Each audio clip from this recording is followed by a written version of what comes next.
नमस्कार दोस्तों, स्वागत है आपका अफेयर्स क्लाउड में। तो दोस्तों, रूस और यूक्रेन के युद्ध ने पूरी दुनिया को दो धड़ों में बांट कर रख दिया है और भारत ही अकेला ऐसा देश है जो ना ही रूस के पाले में खड़ा है और ना ही अमेरिका के पाले में। लेकिन कल रात संयुक्त राष्ट्र सुरक्षा परिषद में भारत को अमेरिका और रूस में से किसी एक को चुनना था और ऐसे में भारत ने किसी को नहीं चुना और भारत ने संयुक्त राष्ट्र सुरक्षा परिषद में वोटिंग से परहेज कर दिया है। और वोटिंग में परहेज करने वाला अकेला देश भारत ही नहीं है बल्कि चीन और यूएई भी थे। तो दोस्तों, इस वीडियो में हम लोग जानेंगे कि रूस और यूक्रेन की जंग में कौन से देश रूस के साथ खड़े हैं और कौन से देश अमेरिका या यूक्रेन के साथ खड़े हैं। और वीडियो को स्टार्ट करने से पहले चैनल को सब्सक्राइब कर लें। तो चलिए दोस्तों, वीडियो को स्टार्ट करते हैं। तो दोस्तों, जैसा कि आप सभी लोग जानते होंगे कि रूस और यूक्रेन के बीच जंग करीब 4 दिनों से चल रही है और पूरी दुनिया पर संकट गहरा गया है। और आलम यह है कि शीत युद्ध समाप्त होने के 40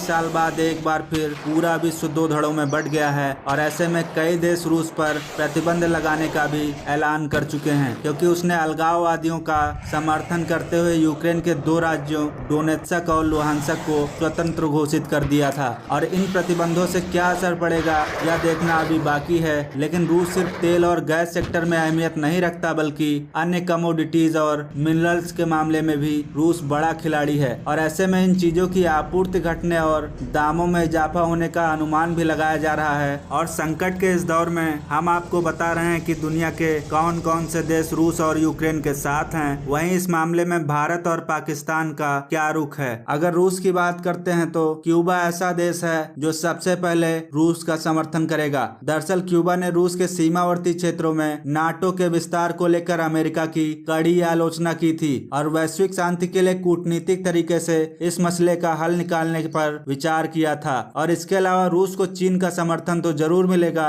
और चीन पहले ही ऐलान कर चुका है कि नाटो यूक्रेन में मनमानी कर रहा है। और दरअसल पश्चिमी देशों ने जब चीन के विरोध में कदम उठाए थे तब रूस ने चीन का समर्थन किया था। और हकीकत यह है कि रूस और चीन दोनों ने ही सेना से लेकर अंतरिक्ष तक अलग अलग क्षेत्रों में कई साझेदारियां कर रखी हैं। और इसके अलावा कभी सोवियत संघ का हिस्सा रहे आर्मेनिया, कजाकिस्तान और किर्गिस्तान और तजाकिस्तान और बेलारूस भी रूस का समर्थन ही करेंगे, क्योंकि उन्होंने 6 देशों के सामूहिक सुरक्षा संधि संगठन पर भी हस्ताक्षर किए हैं। और इसका मतलब यह है कि अगर रूस पर हमला होता है तो ये देश इसे खुद पर भी हमला मानेंगे। और इसके अलावा अजरबैजान भी रूस की मदद के लिए आगे आ सकता है। और अगर अब हम मिडिल ईस्ट का रुख करते हैं तो ईरान रूस का साथ दे सकता है। दरअसल न्यूक्लियर डील असफल होने के बाद से रूस लगातार ईरान को अपने पाले में लाने की कोशिश कर रहा था। और इसके अलावा सीरिया से युद्ध के दौरान रूस ने ही ईरान को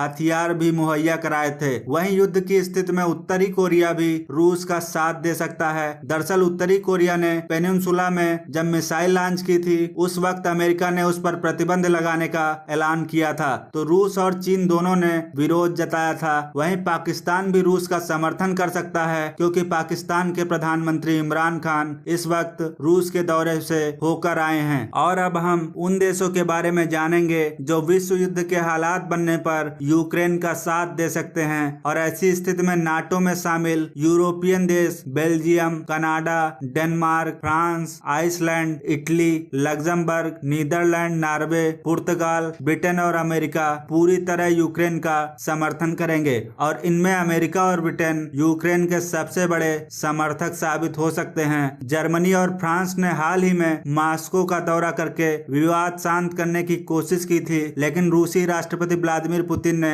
जब यूक्रेन के 2 राज्यों को स्वतंत्र घोषित किया और वहां सेना भेजने का ऐलान किया, तब जर्मनी ने नॉर्ड स्ट्रीम 2 पाइपलाइन की इजाजत को रोक दिया। वहीं अन्य पश्चिमी देशों ने प्रतिबंध लगा दिए। और इसके अलावा जापान, दक्षिण कोरिया, ऑस्ट्रेलिया और कनाडा भी यूक्रेन का समर्थन कर रहे हैं। अब हम उन देशों के बारे में बात करेंगे जो रूस और यूक्रेन संकट पर न्यूट्रल की भूमिका निभा सकते हैं। और इस मसले पर भारत अकेला ऐसा देश है जिसने न्यूट्रल रुख अपना रखा है। दरअसल अमेरिका और रूस दोनों देशों से भारत के रिश्ते काफी अच्छे हैं और भारत की जीडीपी का 40% हिस्सा फॉरेन ट्रेड से आता है। और 1990 के दौर में यह आंकड़ा करीब 15% था। और भारत का अधिकतर कारोबार अमेरिका और उसके सहयोगी देश पश्चिमी देशों के अलावा मिडिल ईस्ट से होता है। और भारत भारत हर साल पश्चिमी देशों से करीब 350 से 400 बिलियन डॉलर का कारोबार करता है। वहीं रूस और भारत के बीच भी 10 से 12 बिलियन डॉलर का